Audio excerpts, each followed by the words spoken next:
Hey YouTube, John Dag, GD Construction again. Wanted to show off my 11th clutch of the year. This breeding was pretty awesome. What it was a fire male, my really hot fire male, bred to a bell line pastel female that's also exceptional looking. And what ended up happening here, if you've ever seen these before, is I ended up hatching 5 out of 6 fireflies. A firefly is a fire mixed with a pastel. And if you can see, these guys look really hot. Basically what the fire gene does is just brings out those yellows, oranges, and the blushing even a little bit on these pastels, turn them into something that's exceptionally good looking. It's pretty much the best pastel you've ever seen. Almost looks like a super pastel. I'd imagine it'd be pretty hard to tell the difference between a super pastel and one of these guys. But a couple of them are really banded, really cool looking in terms of blushing, and the heads on them are just phenomenal.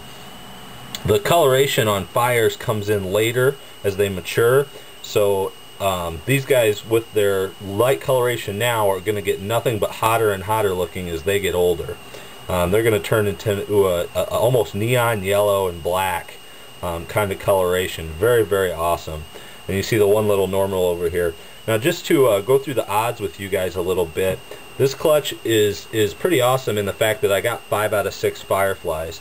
Now, when you breed it like a fire, which is a 50-50 gene, I like to call it, with a pastel, another 50-50 gene, then hypothetically a fourth of the offspring from that breeding should be the combination of the two.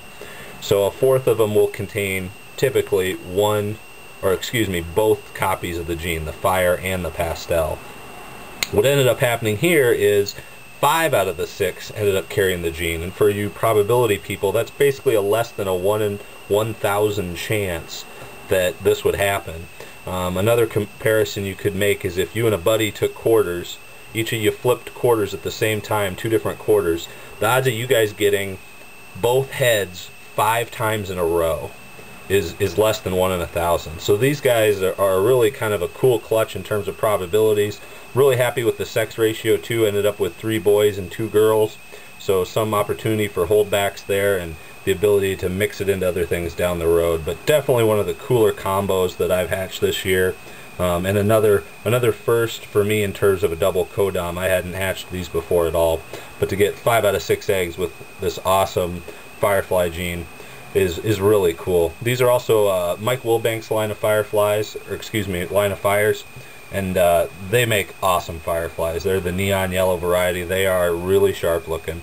So anyway, hope you guys enjoy seeing these, and keep looking out. There's a couple more clutches to go. Thanks. Bye.